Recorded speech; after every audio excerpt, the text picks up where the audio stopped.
Isa pong pinagpalang gabi sa lahat. Welcome po sa Word of God Daily Gospel, na kung saan ang layunin ng Facebook Live na ito ay palaganap ang mabuting balita sa amang dako ng mundo, upang sa ganon makapagnilay tayo ng salita ng Panginoon bilang pagkaing spiritual.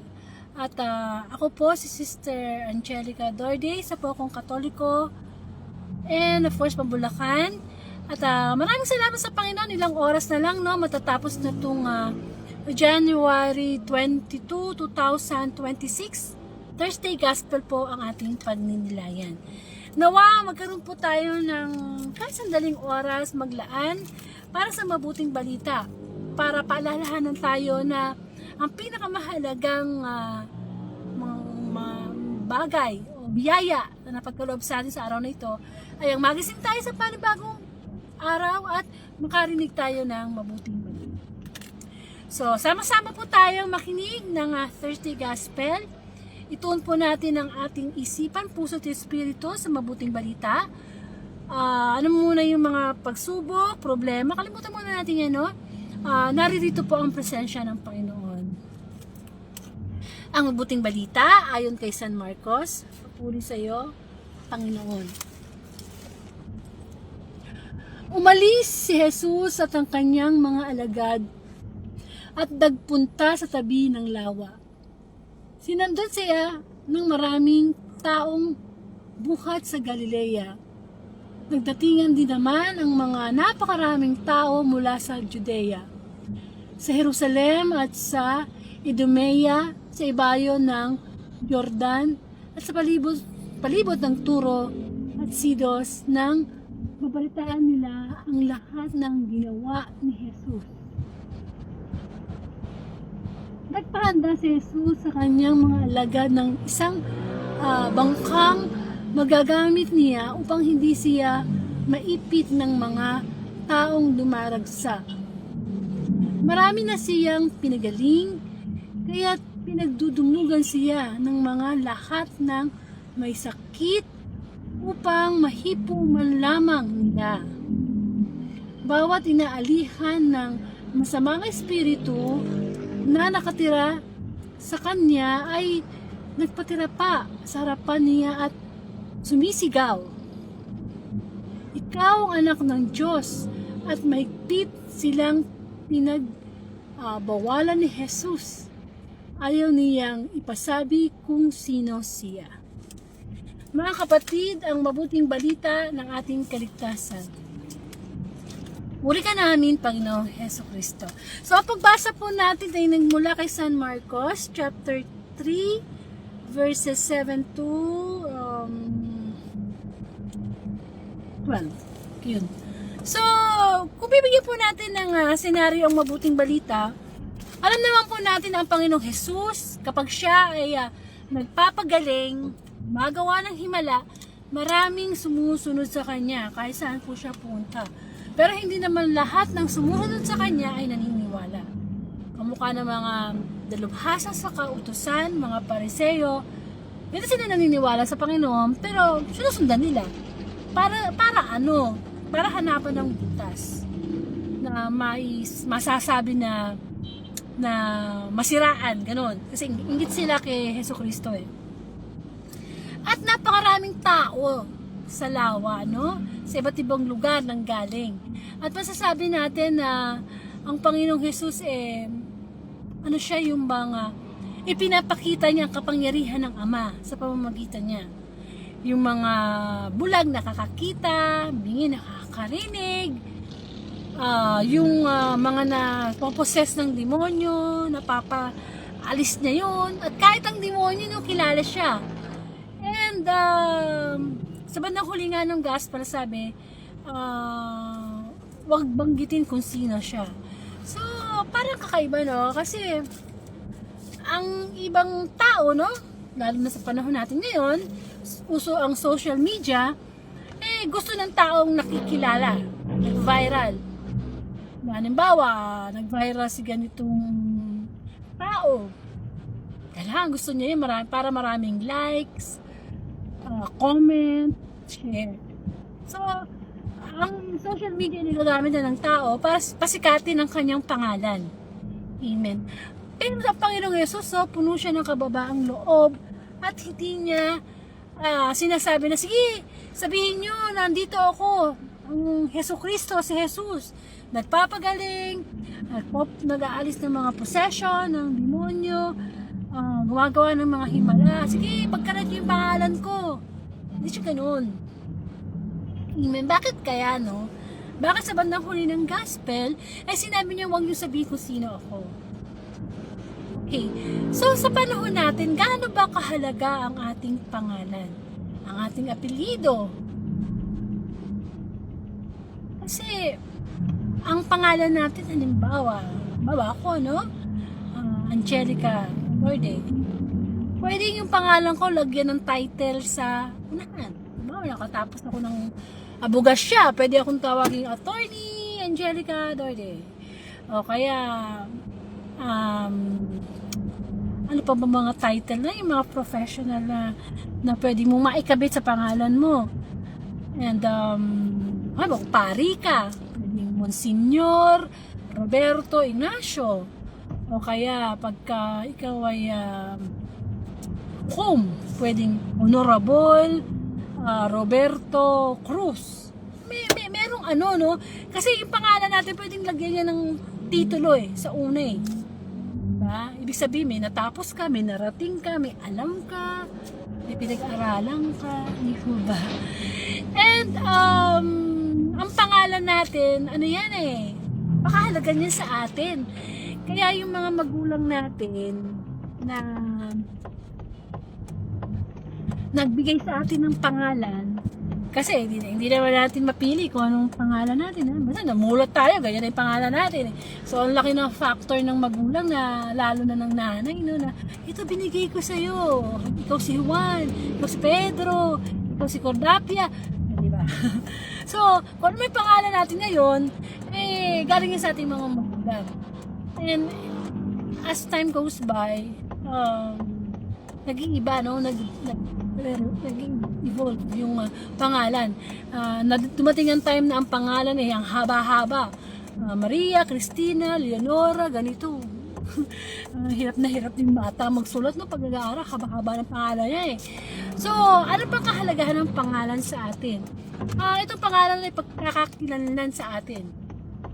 Pag sinabing Doktora Celia Rodriguez, kilala na, di ba? Ano pang kahalaga ng pangalan ay identification natin yun. Yun tayo, no? Ano tayo? Kahit ano pa yung trabaho natin, kahit sabi mong nanay ka, nagtatrabaho sa opisina, nagsa-sideline ka pa as businesswoman, yun pa rin ang pangalan natin. Ngayon, ang Panginoong Jesus, hindi niya ipinagmalaki ang kanyang pangalan kahit kailan. Although alam natin na siya ay anak ng Diyos, siya yung Mesiyas, hindi yun hindi niya pinagkalandakan. Na ito, Jesus, hindi. Pagkus versus ugali, no? So makikita niyo sa screen ang pangalan versus ugali. Mahalaga yung ugali. So ano naman masasabi natin sa ugali? Ang ugali ng isang tao, napakahalaga niyan. Ano ba siya klaseng tao? Siya ba'y mainitin ng ulo, masipag, masayahin, mapagbigay, matulungin? Ugali, napakahalaga na ugali sa isang tao. Kasi, kung yung pangalan versus sa ugali, sino ang mas angat? Oo nga, attorney ka nga, doktor ka nga, doktor, may title, honorable. Pero, ang pangit naman ng ugali. Nako po, marami niyan sa mundo. Kung sino pa yung may natapos, yung pa yung masama ang ugali. Hindi po ba? Hindi lahat pero usually, meron tayong nakikilalang mga tao na kung sino pa yung titulado, nagmaster pa, etc. Dami na yatang pinag-aralan. Pagdating sa ugali, palpak. Amen. Ang hirap nun. Tingnan niyo ang Panginoong Jesus Wala siyang titulo na attorney, doktor, hindi. Pero ang ugali niya, diyan tayo magkakalaban-laban eh. Iba ang ugali ng Panginoon Jesus. Una sa lahat, napaka-humble ng Panginoon Jesus. Pangalawa, makikita natin sa kanya talaga ang pagiging malapit niya sa Ama. Sinusunod niya lagi ang kalooban ng Diyos Ama. Kaya mahalaga sa kanya na kapag siya'y nagpapagaling, nakakita ang mga bulag, nakakarinig ang mga pite, di ba? Yung mga pinapagaling niya, yung patay yung isang kamay, naiunat. Yung mga ginagawa niyang himala, ang gusto niya makilala siya sa mga pagpapagaling niya, sa mga taong nagtiwala sa kanya. Di ba sabi nga doon sa mabuting balita, mahipo man lamang yung dulo ng kanyang damit, gagawin niya. Parang sinabi ng Panginoong Yesus, oo, eto ako, anak ako ng Diyos, pero hindi yan ang pinagdidiinan ko. Ang pinagdidiinan niya, eto ako para sa inyo. Bigay ko ang buhay ko para sa inyo. Sumampalataya kayo sa akin. Para kayo ay para tayo magbalik loob sa Diyos. Para yung mga masasama nating ugali, matalikuran na natin. Kasi ang pangalang Jesus, dakila sa pangalan sa lahat ng pangalan, may laman yun eh. Pag sinabi mong Jesus, may mababang loob, mapagmahal, mapagpatawad. Kaya nga diba, kailangan maging Christ-like tayo. Nung tayo baby pa, masasabi natin na bininyagan tayo sa tubig. Pero habang lumalaki tayo, kailangan mabinyagan tayo sa espiritu. Kaya nga diba sinasabi, tayo kailangan mabuhay na muli, isilang na muli. In spirit. Kaya yung taong kilala mo na lasinggero, babaero, sugarero, hindi ba? Yun ang nakakabit sa kanyang pangalan eh. Pero pwedeng magbago yun. Kung yung ugali na iba, naging mabuti, tumalikod sa kasalanan. Kahit anong taas ang pinag-aralan, kung mapagmata naman sa kapwa, nang aapi ng kapwa, mukhang pera, wala yun. Hindi yung counted sa Diyos. Baka mas okay pa sa Panginoon yung ordinaryong tao lang. Pero, ang ugali, maka-Diyos. Amen. Iba na kasi ang panahon ngayon. Ang panahon ngayon, ang tao nag-aasal hayop. Tapos yung hayop, itinuturing na parang tao. Di ba ang importance ngayon ng hayop, aminin man natin na hindi, parang tao na eh. Nandiyan meron kang aso, meron kang pusa, tinatawag mong anak yung aso, yung pusa, binibili mo ng mga magagandang bagay, mga sasarap na pagkain, dala mo sa vet, kumpleto, no? Daig pa yung tao eh. Hindi ba? Hindi naman masama yun, no? Hindi masama yun. Ang problema lang, bakit pag sa hayop, binibigay niya yung the best, pagdating sa kapwa-tao, tinitipid, minamaliit, hindi yan tama. Kasi, ang pangalan natin, mahalaga yung pangalagaan. Sinasabi nga yung dignidad. Pangalagaan mo ang ating pangalan, dignidad. Diba? Kasi pag nadungisan ang ating pangalan, ay hindi maganda. Pero higit pa sa pangalan, kakabit ang ugali. Kaya walang halaga sa paningin ng Diyos na ang taas-taas nga ng pinag-aralan ng isang tao, pero galitin mo, bastos magsalita. Galitin mo, papatayin ng tao. Diba?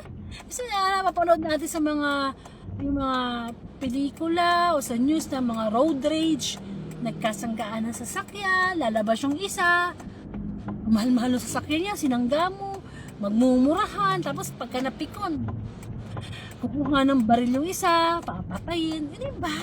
Asan yung pangalan? Tapos pala ng abuga siya yung doktor yung nakapatay. Kasi kahit anong talino na isang tao, kapag siya na ay nagalit, nawawala yung talino eh. Hindi na nakakapag-isip. Kasi pag galit tayo, hindi na tayo nakakapag-isip eh. Kung ano na lang sabihin natin, kung ano yung kilos natin. Pero pag tayo ay nagbalik loob na sa Diyos, hindi na tayo yun. Although yung pangalan natin same pa rin, pero dapat yung ugali natin nababago, nagiging Christ-like. Kaya nagiging kapatid na tayo ng Panginoong Jesus. Hindi ba? Kahit ganyan ang pangalan natin, because of pagbabalik lang sa Diyos, yung ugali na nabago. And that is the greatest miracle na pwedeng mangyari sa atin. Yung isang tao na masamang-masama, nagpakasama, pero nagbalik loob. Anong nangyari sa Panginoong Jesus sa dalawang magnanakaw sa bundok ng Golgotha? Yung isa masyadong mayabang, hinahamon pa niya ang Panginoong Jesus. Sige, kung anak ka ng Diyos, tulungan mo kami at sarili mo na maalis dito sa krus ng Kalbaryo. Pero yung isa anong sabi, uy, huwag kang ganyan. Tayo, deserve natin to kasi tayo ay mga mamatay tao, magnanakaw, kasalanan. Pero ito, wala kang mahit kasalanan. Kaya sabi nung magnanakaw, kapag ikaw ay nasa paraiso na, isama mo ako. At that moment, sabi ng Panginoon, sige, today I will bring you to paradise. Amen. So, hindi ba? Nagbago siya. So, dapat, kapag tayo ay nagbalik loob sa Diyos, dala na natin ang pangalan ng Diyos. Kaya kung ato yung gumagawa ng masama, ang Diyos ang napapahiya natin. Lalo na kung naglilingkod na tayo sa simbahan, sa kampare, madre, lay minister, preacher, tapos nagngangaral tayo ng salita ng Diyos, tapos yung pala, talungat yung ginagawa natin. So, sino pinapahiya natin? Ang pangalan ng Panginoong Diyos. So, napakahalaga na sino ako? Tatanungin sa atin, sino ba talaga tayo sa harap ng Panginoon? Huwag natin intindihin kung ano ba tayo sa harap ng tao. Kasi ang tao, maraming masasabi yan eh. Huwag ka man mabuti o hindi. Meron at merong matasabi sa atin. So, ang kailangan nating isipin sa buhay natin, kailangan nating maging kawangis ni Kristo, yung ugali natin, ugali ni Kristo. Para sa ganun napapangalaga natin ang pangalan ng Panginoong Jesus. Amen. So, tularan natin ang Panginoong Jesus, mas priority niya yung pangangaral ng salita ng Diyos, pagpapagaling, hindi para siya maging sikat, kundi para malaman, matanggap ng tao na higit pa sa mga sakit na pisikal, na bulag, pipit, pilay, paralisiko, nasasapian ng demo, higit pa doon ang gustong kagalingan na ibigay sa atin ng Diyos. At yun ay ang kagalingang spiritual. Amen. Panginoon, marami pong salamat sa pagpapaalala mo sa amin na kailangan namin pangalagaan ang iyong pangalan, na makita sa amin ang iyong ugali, ang iyong kilos, ang iyong salita, upang mabigyan namin ng pangal ang pangalan ng ating Diyos. Yes, Lord, sa bawat ginagawa namin, nawa makita ang pangalang Jesus na napaparangalan. Ano man ang ginagawa namin, Panginoon, sa aming buhay, ikaw ang makita sa aming Panginoon. Nawa ang pangalan namin ay makabit sa iyong pangalan upang sa ganun ang aming ugali ay naging ugali ka rin namin, Panginoon. Maraming pong salamat, Panginoon, sa pagpapaalala mo sa amin na higit sa lahat, higit pa sa aming mga pangalan, ang aming ugali ang iyong mas tinitignan. Ama namin, sumasalangit ka, sambahin ang ngalan mo, magpa sa amin ang kaharian mo, ng loob mo, dito sa lupa, para nasa langit. Bigyan mo kami ng aming kakanin sa araw-araw. Tawarin mo kami sa aming mga sala, para nang pagpapatawad namin sa nagkakasala sa amin. Kung itutulong sa tukso, iadya mo kami sa lahat ng masama. At na anak ng Espiritu Santo. So, purihin ang Panginoon. Nawa na pagnilayan po natin yun, no, na higit pa sa pangalan natin na meron tayo ngayon yung ating ugali. Kasi doon tayo makikilala ng tao. Kapag tayo ay namatay, at least masasabi ng Panginoon, ay yan si Pedro, magaling niya sa kapwa, mapagmahal yan sa Diyos. Kaysa naman yung patay na tayo, sasabihin, yan, napakawalang niya niyang tao, wala lang kwenta. So, ang ating pangalan, pangalagaan natin na maging kapangalan at kaugali natin, Panginoon Jesus. So, pakishare na lang po itong Thursday Gospel sa inyong timeline upang masunod natin ang Great Commission ng palaganap ng mabuting balita. At ibibigay ni Lord ang January 23, 2026 Friday Gospel. Muli, sama-sama tayong magnilay ng pagkaing spiritual online. Maraming salamat and to God be the glory.